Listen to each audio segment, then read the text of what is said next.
When two conditions are being satisfied, we can say that this instrument is a negotiable instrument. So let's read those two conditions: that it is in a form which is capable of being used by the holder for the time being in his own name.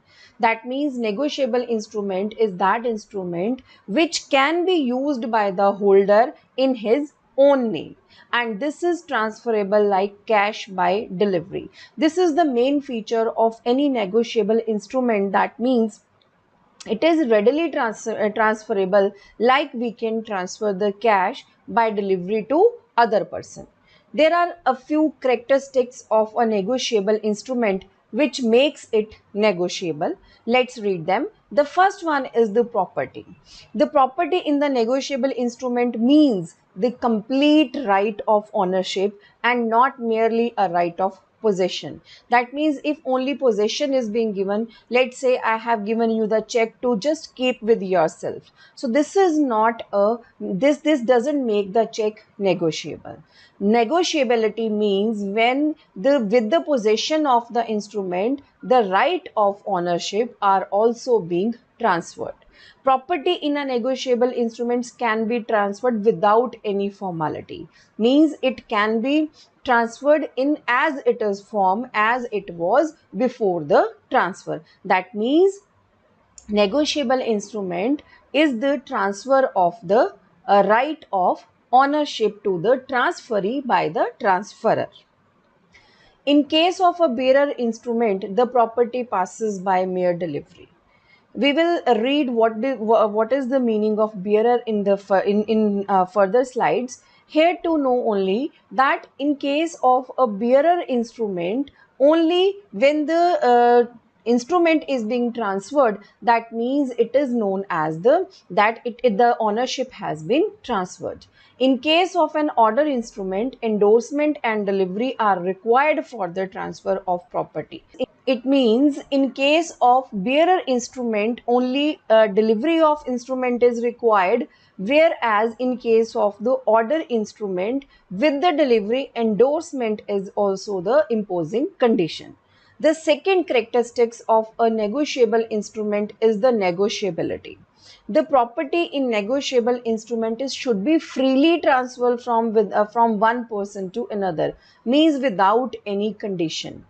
The property with the transferor should be transferred, should be negotiated to the transferee without any condition. It should be freely transferable.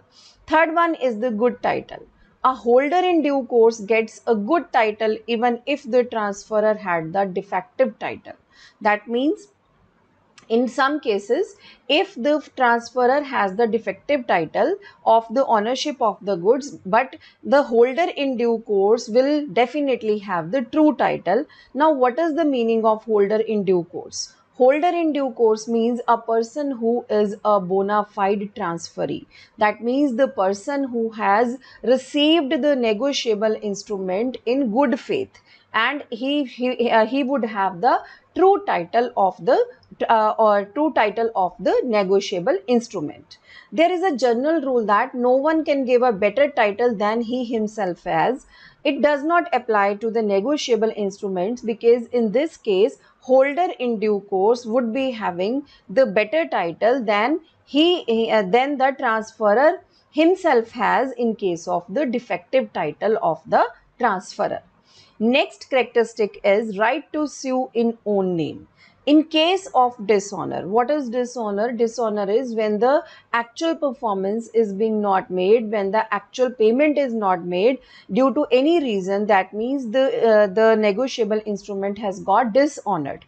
So, in case of dishonor, the transferee has right to sue in his own name for recovery of the amount. That means to whom the negotiable instrument is being transferred, that person has the right to sue the defaulting company for recovering of the amount at his own name, because that person has the better title, or that person has the true title of that particular negotiable instrument, and it can be transferred as many times as the person wants, the parties involved wants, till its maturity. Once the negotiable instruments got matured, it cannot be transferred.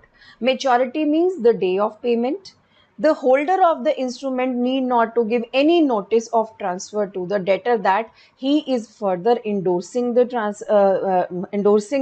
instrument, or further he is giving this instrument to someone else. There is no need of notice in case of negotiable instruments. There are few presumptions regarding the negotiable instruments. Presumptions means when any transaction is made, any transfer or any endorsement is being made in case of negotiable instruments, there are a few presumptions in the mind of the both of the parties, transferor and the transferee. That means it may be regarding the consideration, means it would understand that consideration has been already paid for the negotiable instrument, or it is regarding the order of endorsement, or it is regarding the reasonable time. Next point is prompt payment. Because in case of dishonor of the negotiable instrument, the goodwill of the persons are at stake. When the payment of the negotiable instrument is due and it is not being honored, that means it is not being made on the specified period, specified date, that means the person who was responsible to make the payment, his or her goodwill would be at stake. So it can the goodwill at stake can ruin the credibility of the person of the party. So it would create problem in business in future also. It would just ruin the name of the parties involved. So negotiable instruments deals with, it has characteristics of prompt payment of negotiable instrument. Next point is in writing. A negotiable instrument is only valid when it is in writing. Means there must be certain conditions, there must be some formalities in the writing part of the negotiable instrument that must be completed only when it would be known as a valid negotiable instrument.